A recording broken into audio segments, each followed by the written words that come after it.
બોટાદમાંથી પણ સમાચાર મળી રહ્યા છે। બોટાદમાં ચેકડેમ પરથી પસાર થવા લોકો મજબૂર બન્યા છે। નાના સખપર ગામેથી કેરી નદી પરનો જે રસ્તો છે આખો રસ્તો પાણીમાં ગરકાવ થઈ ચૂક્યો છે। લોકો જીવના જોખમે ચેકડેમ પસાર કરવા માટે મજબૂર બન્યા છે। સવાલ એ છે કે જો કોઈ દુર્ઘટના સર્જાશે તો જવાબદાર કોણ હશે? વિદ્યાર્થીઓ શાળાએ જવા આ ચેકડેમ પરથી પસાર થાય છે। 2-2 ફૂટ સુધી પાણી ભરેલા ખાડાવાળા ચેકડેમ પરથી આ લોકો અવરજવર કરી રહ્યા છે। ઉગામેડી ગામ સાથે સંયુક્ત ગ્રામ પંચાયત છે નાના સખપર ગામ અને ગ્રામ પંચાયતના કામ માટે જોખમી ડેમ પરથી પસાર થવું પડે છે। દર ચોમાસામાં ઉગામેડી તરફ જવાનો રસ્તો એ આ જ પ્રકારે પાણીમાં ગરકાવ થઈ જતો હોય છે। મોટા સખપર ગામના લોકો ઉગામેડી જવા માટે 10 કિલોમીટર ફરીને જવા મજબૂર બન્યા છે।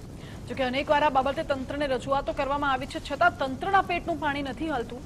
ગ્રામ પંચાયતે માટી નાખીને વૈકલ્પિક રસ્તો બનાવી કાઢ્યો હોય તેવું અત્યારે લાગી રહ્યું છે। જોકે આમાં પણ વરસાદી પાણી ફરી વળતા આ રસ્તો ધોવાઈ જવાની ગામના લોકોમાં ચિંતા છે। મુખ્ય માર્ગને ઊંચો બનાવવામાં આવે તો કાયમી ઉકેલ આવે તેવી ગામના લોકોની માંગ છે અને જો સમસ્યા હલ નહીં થાય તો આવનારા દિવસોમાં ચૂંટણી બહિષ્કારની ચીમકી પણ ગામના લોકોએ ઉચ્ચારી છે।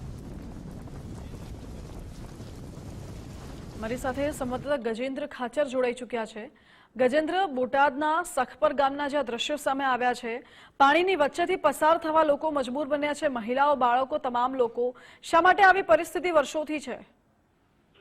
જી ચોક્કસ જો વાત કરવામાં આવે તો બોટાદ જિલ્લાનું જે ગઢડા તાલુકાનું નાના સખપર ગામ છે, ત્યાં સખપર ગામથી કેરી નદી પરનો એક જે ચેકડેમ છે તે પસાર થાય છે। ત્યાં રસ્તો ત્યાં પાણીમાં ગરકાવ થઈ ગયો છે, જેને લઈ ગામ લોકો ચેકડેમ ઉપરથી પસાર થવા મજબૂર બન્યા છે। ખાસ કરીને જો વાત કરવામાં આવે તો વિદ્યાર્થીઓને હાઈસ્કૂલમાં અભ્યાસ કરવા માટે જવા માટે જીવના જોખમે 2-2 ફૂટ પાણી ભરેલ ખાડામાં આ ચેકડેમમાંથી પસાર થવું પડે છે। ખાસ કરીને વાત કરીએ તો ઉગામેડી ગામ સાથે સંયુક્ત ગ્રામ પંચાયત છે, ત્યારે નાના સખપર ગામના લોકોએ અનેકવાર તંત્રને રજૂઆત કરી છે, છતાં આજ દિવસ સુધી કોઈ પણ જાતનો નિકાલ કરવામાં આવ્યો નથી। ત્યારે ગામના સરપંચ અને આગેવાનો દ્વારા અનેકવાર રજૂઆત કરવામાં આવી છે। ત્યારે દર ચોમાસામાં આવી સ્થિતિ સર્જાય છે। ત્યારે હાલ તો ગામ લોકો દ્વારા ચેકડેમ ઉપર ધૂળ નાખી અને બનાવે છે, પણ જો ફરી પાછું પાણી આવે તો ધૂળ પણ ધોવા જાય છે। ત્યારે કહી શકાય કે અકસ્માતની ભીતિ સેવાઈ રહી છે। ત્યારે અહીંથી ગામ લોકો તેમજ વિદ્યાર્થીઓ પસાર થાય છે।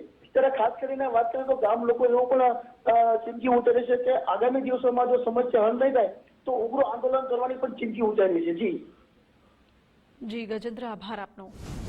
એટલે ગામના લોકોએ હવે ચૂંટણી બહિષ્કારનું શસ્ત્ર ઉગામ્યું છે અને જો હવે તંત્ર નહીં સુધરે તો પછી ગામના લોકોએ ચૂંટણી બહિષ્કાર